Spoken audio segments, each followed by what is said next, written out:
आकाशवाणी से प्रस्तुत है समाचार संध्या।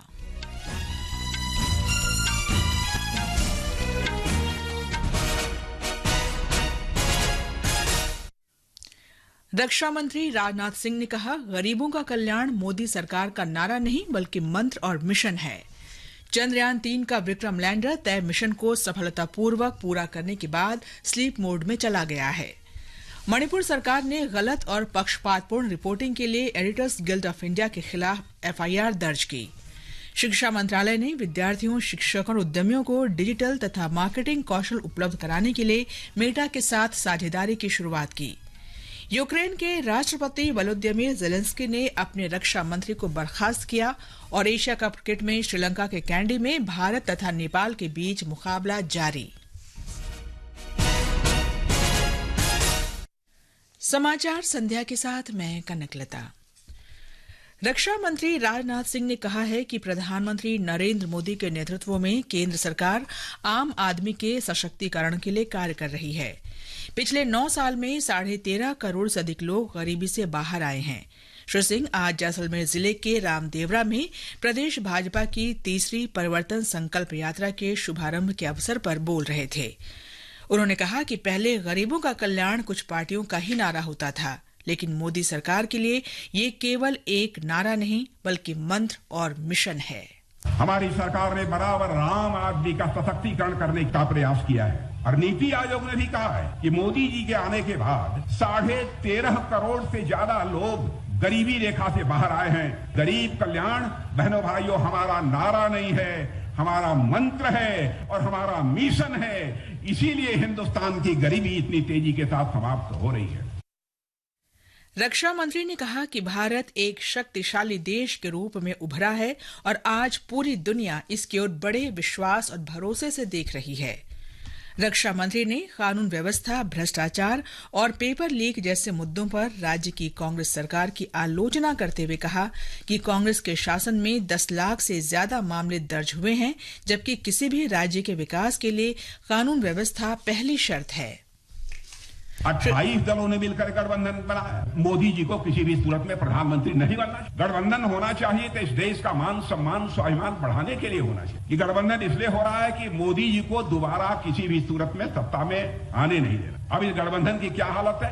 नाम बड़ा, दर्शन छोटा। नाम तो बहुत इंडिया रख लिया। हम लोगों ने भी एक बार शाइनिंग इंडिया का नारा दिया था, हम हार गए थे और आपने यह भी इंडिया बना लिया। आपकी हार निश्चित है।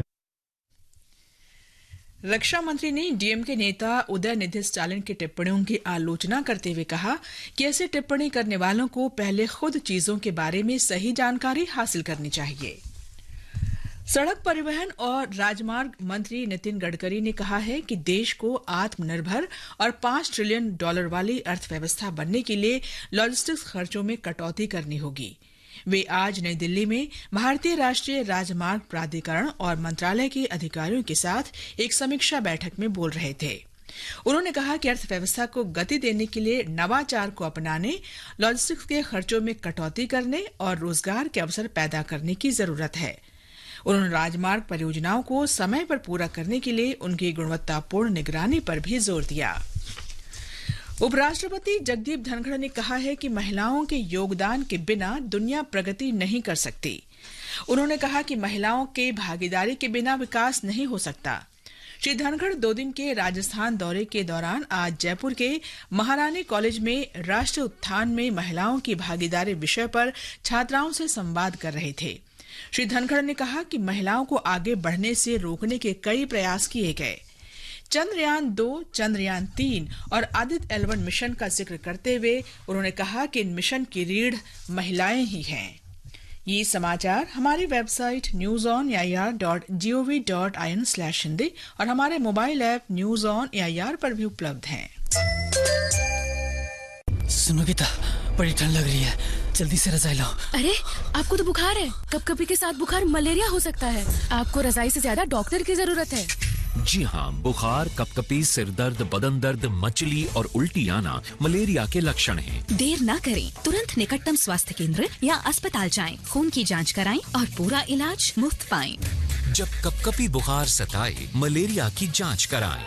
स्वास्थ्य एवं परिवार कल्याण मंत्रालय, भारत सरकार द्वारा जनहित में जारी। ये आकाशवाणी है। मणिपुर सरकार ने राज्य में मीडिया कवरेज पर गलत और पक्षपातपूर्ण रिपोर्ट के लिए एडिटर्स गिल्ड ऑफ इंडिया के अध्यक्ष और 3 सदस्यों के खिलाफ एफआईआर दर्ज की है। इम्फाल में मुख्यमंत्री सचिवालय में आज संवाददाताओं को जानकारी देते हुए मुख्यमंत्री एन बीरेन सिंह ने एडिटर्स गिल्ड ऑफ इंडिया की तथ्यों को जांचने वाली टीम की कड़ी आलोचना की और कहा कि सीमा गुहा, संजय कपूर और भारत भूषण के खिलाफ एफआईआर दर्ज की गई है। उन्होंने गलत रिपोर्ट प्रस्तुत करने के लिए एडिटर्स गिल्ड ऑफ इंडिया के अध्यक्ष सीमा मुस्तफा को दोषी ठहराया और कहा कि एडिटर्स गिल्ड की तथ्यों की जांच करने वाली समिति के सदस्यों ने मैतेई और कुकी दोनों समुदायों के प्रतिनिधियों से बिना मुलाकात किए गलत निष्कर्ष प्रस्तुत कर दिया। इस बीच मणिपुर के पत्रकारों की शीर्ष संस्था all Manipur working journalist union और एडिटर्स गिल्ड मणिपुर ने भी कल एक प्रेस विज्ञप्ति जारी कर एडिटर्स गिल्ड ऑफ इंडिया की रिपोर्ट की निंदा की और आरोप लगाया कि रिपोर्ट अफवाहों, गलत तथ्यों और आंकड़ों के आधार पर संकलित की गई है। रिपोर्ट में कहा गया है कि आकाशवाणी इम्फाल से 3 मई से कुकी बोली के 3 समाचार बुलेटिन रद्द कर दिए गए हैं, जबकि ये खबर पूरी तरह से निराधार और गलत है। राष्ट्रीय मानवाधिकार आयोग एनएचएससी ने प्रतापगढ़ जिले में एक गर्भवती महिला को उसके परिवार के सदस्यों द्वारा पीटने और निर्वस्त्र घुमाने की कथित घटना पर स्वतः संज्ञान लेते हुए राजस्थान सरकार को नोटिस जारी किया है। आयोग ने इस मामले पर 4 सप्ताह के भीतर विस्तृत रिपोर्ट मांगी है। प्रधानमंत्री नरेंद्र मोदी ने आज राष्ट्रीय शिक्षक पुरस्कार 2023 के विजेताओं से बातचीत की। श्री मोदी ने एक सोशल मीडिया पोस्ट में कहा कि युवा दिमाग को आकार देने के प्रति उनका समर्पण और शिक्षा में उत्कृष्टता के प्रति अटूट प्रतिबद्धता बेहद प्रेरणादायक है।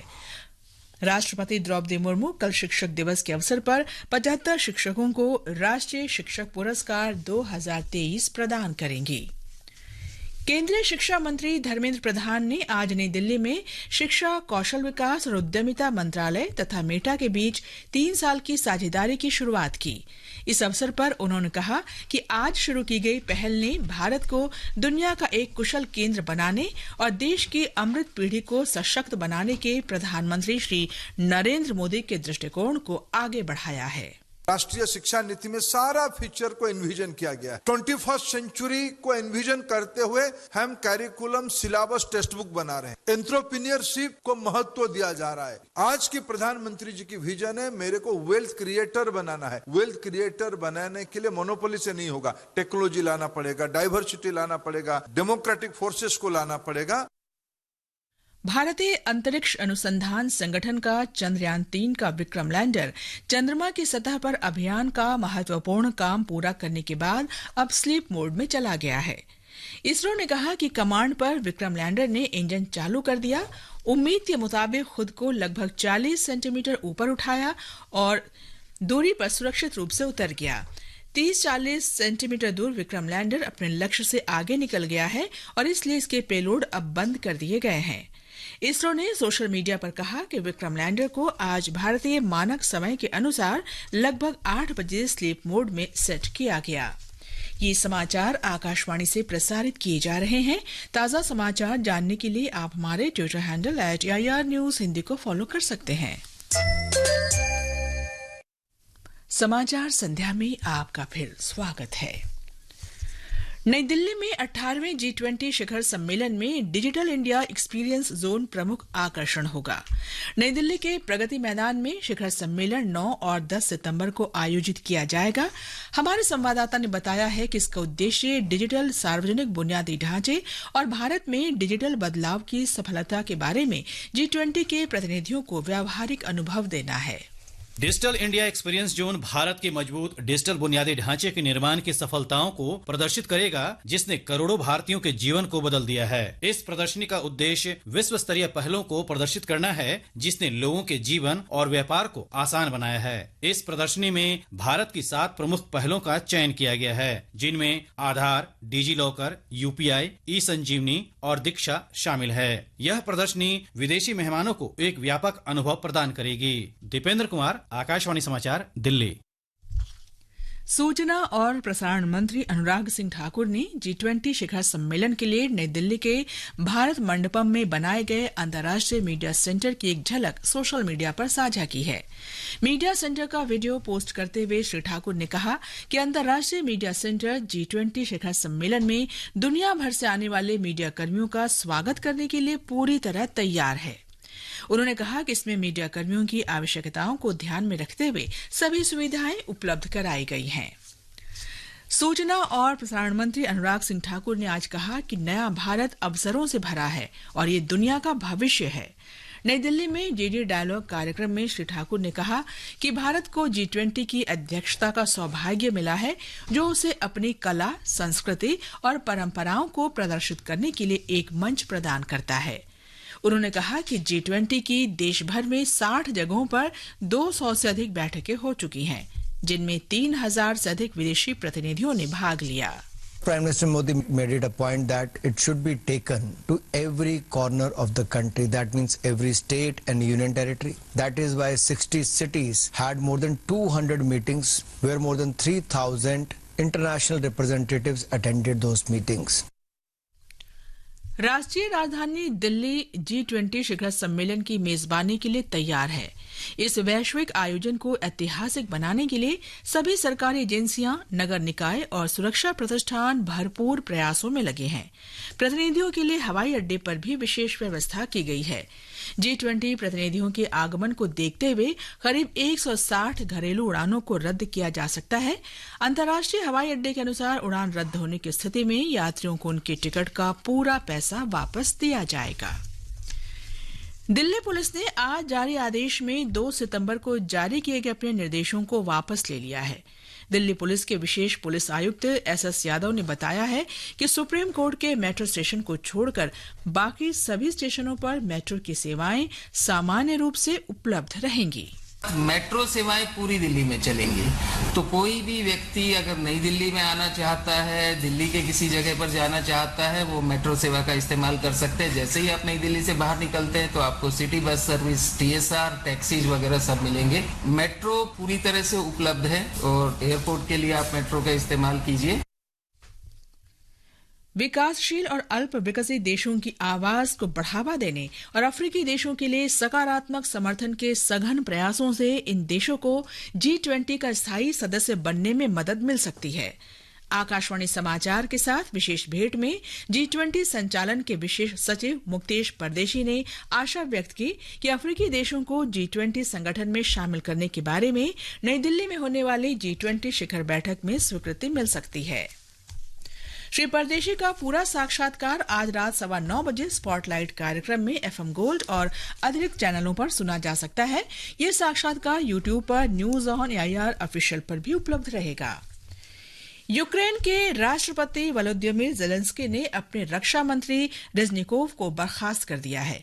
उनकी जगह रुस्तम उमेरोव को नया रक्षा मंत्री नियुक्त किया गया है। उमेरोव युद्धबंदियों की अदला बदली कार्यक्रम से गहरे रूप से जुड़े रहे हैं। नए रक्षा मंत्री की नियुक्ति ऐसे समय की गई है जब यूक्रेन अपने दक्षिणी हिस्से में रूस के साथ कड़े संघर्ष में उलझा हुआ है। श्रीलंका के पल्लेकेले में एशिया कप क्रिकेट टूर्नामेंट में नेपाल ने भारत को जीत के लिए 231 रन का लक्ष्य दिया है। फिलहाल वर्षा के कारण मैच बाधित है। भारत ने तीसरे ओवर में बिना किसी नुकसान के 17 रन बना लिए हैं। इससे पहले भारत ने टॉस जीतकर नेपाल को पहले बल्लेबाजी करने के लिए आमंत्रित किया। नेपाल ने 48 ओवर और 2 गेंद में 230 रन बनाए। महिला और बाल विकास मंत्रालय इस वर्ष सितंबर में 6ठा राष्ट्रीय पोषण माह मना रहा है। पोषण माह के पहले दिन देश भर में अनेक कार्यक्रम आयोजित किए गए। अंत में मुख्य समाचार एक बार फिर। रक्षा मंत्री राजनाथ सिंह ने कहा, गरीबों का कल्याण मोदी सरकार का नारा नहीं बल्कि मंत्र और मिशन है। चंद्रयान 3 का विक्रम लैंडर तय मिशन को सफलतापूर्वक पूरा करने के बाद स्लीप मोड में चला गया है। मणिपुर सरकार ने गलत और पक्षपातपूर्ण रिपोर्टिंग के लिए एडिटर्स गिल्ड ऑफ इंडिया के खिलाफ FIR दर्ज की।